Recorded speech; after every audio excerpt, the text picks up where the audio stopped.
আশুরার উপলক্ষ আসলেই আমরা হাই হাসান হাই হোসেনের দিকে চলে যাই, অথচ 61 হিজরি সেই ঘটনা, কারবালার সেই বিয়োগান্তক ঘটনার সময় কি রাসূল সাল্লাল্লাহু আলাইহি ওয়াসাল্লাম ছিলেন?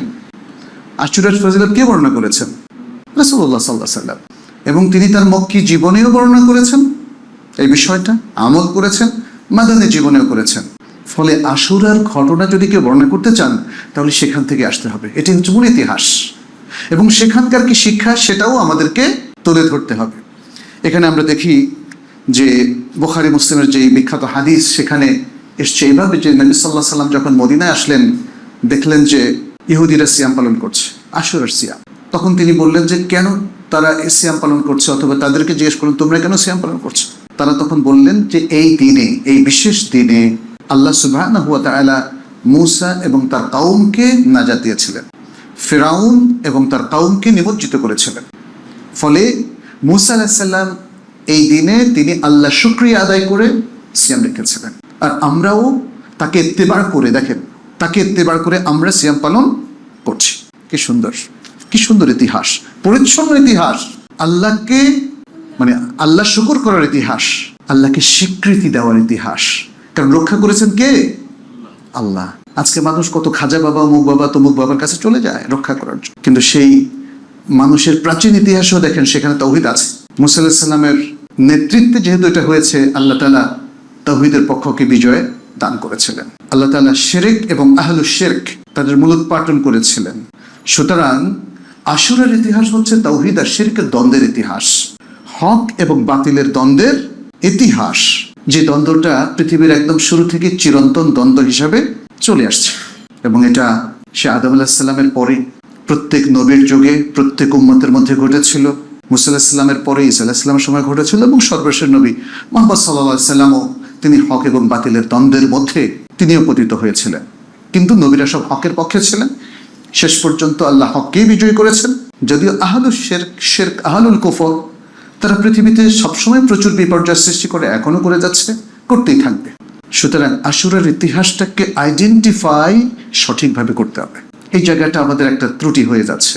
ঐতিহাসিক যে কোনো ঘটনাকে আপনি আশুরার মূল তাৎপর্য হিসেবে উপস্থাপন করতে পারেন না। আল্লাহ সুবহানাহু ওয়া তাআলা এই মুহররম মাসকে যেভাবে চিত্রিত করলেন, এবং নবী সাল্লাল্লাহু আলাইহি ওয়াসাল্লাম আশুরার ঘটনাটাকে যেভাবে উম্মার সামনে পেশ করলেন, এটা হচ্ছে আশুরার মূল চেতনা, আশুরার মূল ঘটনা এবং আশুরার মূল ইতিহাস। কারবালার প্রান্তরে যেটা ঘটেছিল সেটা মুসলিম খেলাফতের সময়ের একটা ঘটনা, কোনো সন্দেহ নেই। হুসাইন রাদিয়াল্লাহু তাআলা আনহু তিনি অত্যন্ত মাজলুম হয়েই তিনি শহীদ হয়েছিলেন। কারণ যে কোনো ব্যক্তি মাজলুম হয়ে মৃত্যুবরণ করলে সে শাহাদাতের মর্যাদা পায়, এটা সহিহ মুসলিমের হাদিস। মান কুতিলা দুনা নাফসিহি ফাহুয়া শাহীদ ওয়া মান কুতিলা দুনা মালিহি ফাহুয়া শাহীদ। সেই ব্যাপারে তো কারো কোনো সন্দেহ নাই, কিন্তু সেটা আশুরার মূল ঘটনা নয়। আশুরার এই দিনে পৃথিবীর ইতিহাসে যদি দেখেন আরো কত ঘটনাই ঘটেছে। মানুষের ফোকাসকে আসল জায়গা থেকে অন্য জায়গায় নেওয়া যাবে না, তাহলে মুসলিম উম্মাহ তার পথ হারাবে। শিক্ষার ফোকাসকে মূল জায়গা থেকে যদি অন্য জায়গা নিয়ে যান, তাহলে প্রকৃত ইসলামী শিক্ষার সেখানে বহিঃপ্রকাশ হবে না।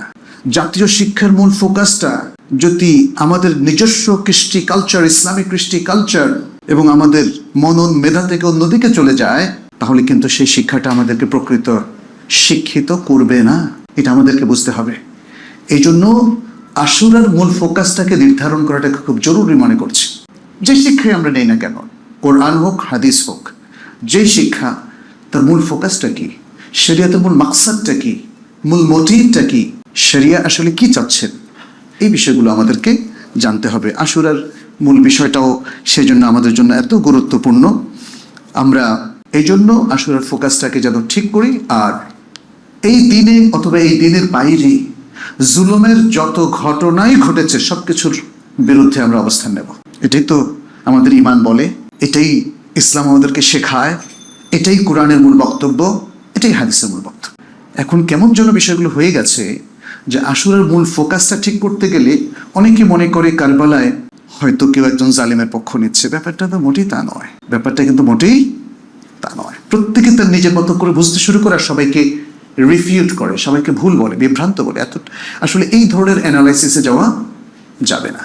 আমাদেরকে শরিয়ার মূল চেতনাটাকে বুঝতে হবে, মূল ফোকাসটাকে বুঝতে হবে, এবং সেখান থেকে লেসনগুলো বের করে নিয়ে আসতে হবে। আল্লাহ আমাদের সবাইকে তৌফিক দান করুন।